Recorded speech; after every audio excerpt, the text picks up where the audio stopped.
जय श्री राम। एक बार फिर आप सभी का स्वागत है law in the spiritual secret में। सवारी कैसे आती है और शरीर में कैसे प्रवेश करती है।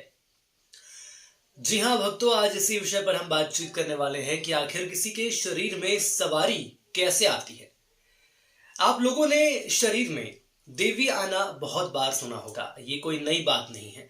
लेकिन किसी भगत के शरीर में जब सवारी आती है तो उसके बाद आखिर उसमें क्या परिवर्तन होते हैं, उसके बाद उस भगत को कौन कौन सी परेशानियों से निकलना पड़ता है, क्या परिवर्तन होते हैं, क्या तकलीफें होती हैं। भगत के शरीर में सवारी आने से वहां पर दर्शन करने वाले भक्तों को हमेशा क्या मिलता है, क्या उनका कल्याण होता है या उनका कल्याण नहीं होता है। कुछ ऐसे ही सवालों के जवाब लेकर आज मैं एक बार फिर आपके बीच मौजूद हूं। कुछ जगह पर लोग शरीर में देवी आने का ढोंग भी रचते हैं और इस प्रकार के नाटक करते हैं कि सामान्य भक्त उनकी बातों में फंस जाता है। ऐसा हमने देखा भी है, ऐसा हम जानते भी हैं कि ऐसी बातें भी निकलकर सामने आती हैं। इसलिए इस सवाल का जवाब देना बेहद महत्वपूर्ण है। देखिए, जिस स्थान पर सच्ची सवारी आती है वहां पर किसी भी भक्त को दर्शन करने मात्र से ही परेशानियों से छुटकारा मिल जाता है और सारी मनोकामनाएं पूरी हो जाती हैं। या आप मानकर चलिए कि कोई सच्ची सवारी, देव सवारी किसी को आ रही है और आपने यदि उसकी पूजा अर्चना की है, उसके दर्शन किए हैं, तो आपकी समस्या दूर हो जाएगी। किसी भी भगत के शरीर में सवारी आना कोई आसान क्रिया नहीं होता है। इसके लिए भगत का आचरण भी वैसा होना चाहिए, तभी वो देव दुर्लभ सवारी आपके पास आती है, यानी कि आपके शरीर में आती है। अगर कोई भगत सवारी आने के बाद अभद्र भाषा का उपयोग करता है तो सीधे उसके जोर से बाल पकड़कर उसको घुमाओ। आप देखना वो चिल्लाने लगेगा, आपको ये भी पता चलेगा, फिर वो और ज्यादा गालियां देने लगेगा, या मैं ये कह सकता हूं कुछ और ज्यादा अपशब्द का उपयोग करने लगेगा। अब यहां आपको समझ जाना चाहिए कि वो पाखंड कर रहा है। जी हाँ, ऐसे बहुत सारे लोग हैं जो ऐसे पाखंड करते हैं। जिन्हें सच्ची सवारी आती है उनके शरीर को तकलीफ दी जाए तो उस भगत के शरीर को सवारी के वक्त तकलीफ महसूस नहीं होती है। जी हाँ, उस भगत को कुछ महसूस नहीं होगा कि आप उसके साथ क्या कर रहे हैं, परंतु सवारी जाने के बाद बेचारे को बहुत तकलीफ होती है। यह सीधी भाषा सरल शब्दों में कहूं तो सवारी भगत के शरीर में शक्ति का चैतन्य होना या फिर माता की शक्ति का आशीर्वाद ही इसे बोल सकते हैं। जब वो शक्ति आती है शरीर के अंदर, जब वो सवारी आती है शरीर के अंदर, तो ऐसा लगता है कि कोई बिजली का करंट आ गया है, इतनी ऊर्जा होती है। आपने देखा होगा कि मंदिर में आरती शुरू होते ही कुछ महिलाओं में देवी आ जाती है, माता जी की सवारी आ जाती है, तो कुछ पुरुषों में देवी का वाहन शेर या काल भैरव प्रवेश कर जाता है और उसके बाद अजीबोगरीब ढंग से व्यवहार करने लगते हैं। उनका आचरण एकदम से बदल जाता है। ये भी आपने देखा होगा कि देवी की आराधना करते हैं कुछ लोग, देवी के रूप में देवी जो है वो भक्तों का आशीर्वाद देने भी आती है। इन लोगों में देवी का शरीर में आगमन होने का जुनून इस हद तक होता है कि ये जलता हुआ कपूर अपनी जुबान पर रख लेते हैं और उसके बाद देवी की आरती उतारते हैं। तो आप सोच सकते हैं कि कितना जुनून रहता है, उनको कुछ समझ नहीं आता, उनकी वो शक्ति एक अलग स्तर पर पहुंच जाती है। कुछ हाथ में जलता हुआ कपूर लेकर देवी की आरती करते हैं। यह तो कुछ ऐसी तमाम बातें हैं जो कि अब हमें प्रत्यक्ष प्रमाण भी इसके मिलते हैं और ये हम जान भी लेते हैं। लेकिन अब जान लेते हैं आसान बातें जिन्हें जानने के बाद देवी और देवता की कृपा बन जाती है। देखिए, जिस देवता को हम पूजते हैं, भले ही वो कोई भी देवता हो, यदि हम उसको पूज रहे हैं, हनुमान जी है, कोई और है, उसकी शक्ति के चलते आसपास एक ऑरा बन जाता है। मतलब कि उसके आसपास एक सकारात्मक ऊर्जा का एक केंद्र बन जाता है। उसके बाद आपको अच्छा महसूस होने लगेगा, आपको लगेगा कि हाँ, मेरे बिगड़े काम बन रहे हैं, मुझे ज्यादा बेहतर महसूस हो रहा है। और जब ऐसी शुरुआत हो जाती है तो ज्यादा से ज्यादा ध्यान लगना शुरू हो जाता है और उस देवता की शक्ति का एहसास होने लगता है। जब एक बार आपको ऐसा महसूस होगा तो आपको लगेगा कि हाँ, मैं इस क्रिया को और आगे बढ़ाता हूं। जो लोग ध्यान लगाते हैं उन्हें हल्के दर्द का एहसास होता है, लेकिन जैसे जैसे वक्त आगे बढ़ने लगता है वैसे वैसे वो दर्द कम होने लगता है। मसलन ये मानकर चलिए कि आप लगातार 2 घंटे तक आप कोई क्रिया कर रहे हैं, साधना कर रहे हैं, आप एक ही अवस्था में बैठे हैं, तो जाहिर सी बात है कि तकलीफ होगी।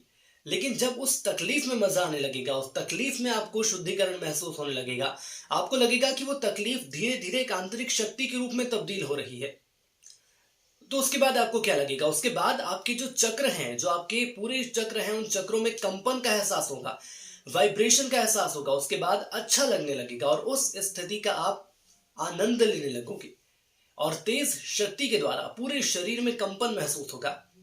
आपको लगेगा कि आपके शरीर के अंदर एक अजीब ऊर्जा आ चुकी है।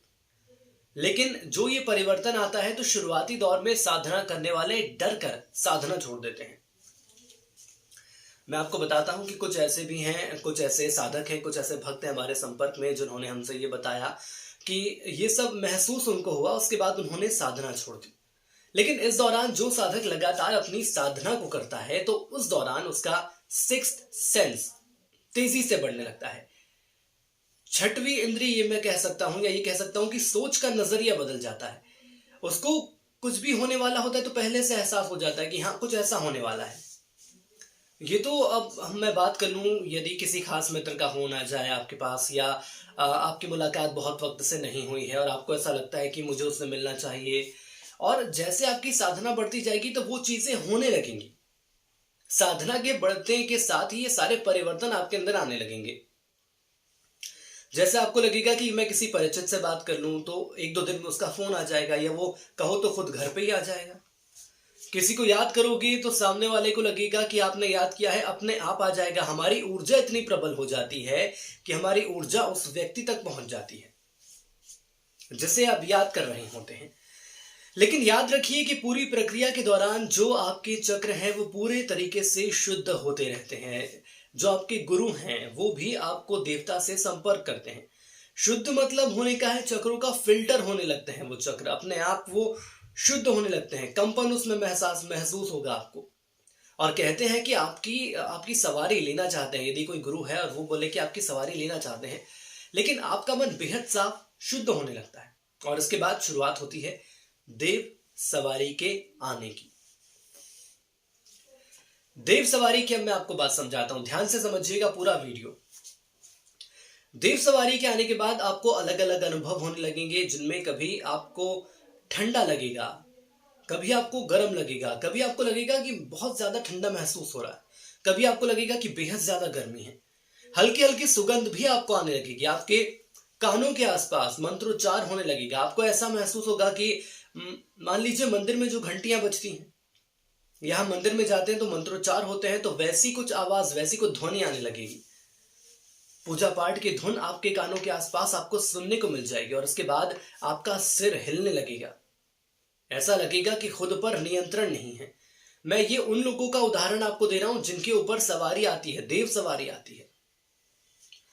जिसके बाद जिस देव को आपने पूजा है, आपके गुरु ने जिस देव या देवी की दुहाई दी है, उनकी सवारी आपको आने लगेगी। तो ये हमने जाना कि आखिर सवारी कैसे आती है, सवारी आने के बाद क्या परिवर्तन होते हैं, सवारी की जब शुरुआत होती है तो कैसा महसूस होता है। लेकिन ऐसा नहीं है कि सिर्फ बड़े लोगों को सवारी आती है। कई लोगों ने हमसे ये भी पूछा है कि हमें ये भी बताइए कि क्या सिर्फ बड़े लोगों को सवारी आती है। तो देखिए, ऐसा नहीं है, छोटे बच्चों को भी सवारी आ सकती है। एक छोटा सा उदाहरण मैं आपको जरूर बताता हूं, इसके माध्यम से आप समझ पाएंगे। एक छोटा सा परिवार था, निर्धन वर्ग का वो परिवार था, और उस परिवार के मुखिया बेहद ही सधे हुए व्यक्ति थे। सधे हुए का मतलब यह है कि बहुत ही शांत व्यक्ति थे, सरल व्यक्ति थे। अपने काम से काम, किसी से ज्यादा परेशानी नहीं, ना ही किसी से ज्यादा दोस्ती, ना ही काहू से बैर। ये गुण उनके बच्चों में भी था। लेकिन घर का माहौल भक्तिमय था। उस घर में जब भी नवरात्रि आती तो सभी लोग माँ की भक्ति में लीन हो जाते। और उनका एक छोटा बेटा था, बहुत ही सच्चे मन से वो माँ की आराधना करता था। ये मानकर चलिए कि उसकी भक्ति में इतनी शक्ति थी, इतनी शक्ति थी कि जब भी वो माँ के जगराते होते तो घर का भले ही कोई सदस्य नहीं जाए, लेकिन वो बच्चा ज्यादा था। और धीरे धीरे ये चीज बढ़ने लगी। अब जब वो बड़ा होने लगा तो माँ के जगराते जब हो रहे हैं, आरती हो रही है, तो झूमने लगता था। कुछ दिनों तक ऐसा लगा कि वो शायद ज्यादा दिन की बात नहीं रहेगी, या हो सकता है कि थोड़ा बड़ा हो तो उसके बाद चीजें सही हो जाए, जैसा कि कई लोगों को लगता भी है और कई लोग मेरी इस बात को मानते भी हैं। लेकिन जैसे जैसे वक्त आगे बढ़ता गया, उस बच्चे पर माता रानी का असर होने लगा, देव सवारी का असर होने लगा, देवी सवारी का असर होने लगा। और एक वक्त ऐसा आया जब वो बच्चा अपने घर के आंगन में ही बैठकर लोगों की समस्याएं सुनने लगा। भक्तों के आने का सिलसिला शुरू हो गया और वो संगत करने लगा। जी हाँ, तो मानकर चलिए कि आपकी यदि भक्ति में सच्चाई है तो ये सारी चीजें हो सकती हैं। सवारी आ सकती है, देव सवारी आ सकती है, लेकिन इसके लिए आपका मन और चित्त स्वच्छ होना चाहिए, साफ होना चाहिए। तो आज के इस वीडियो में इतना ही। यदि आपको हमारा वीडियो पसंद आया तो जरूर इसे लाइक करें। यदि आपके कोई सवाल है तो आप सवाल हमसे पूछ सकते हैं। जय सिया राम।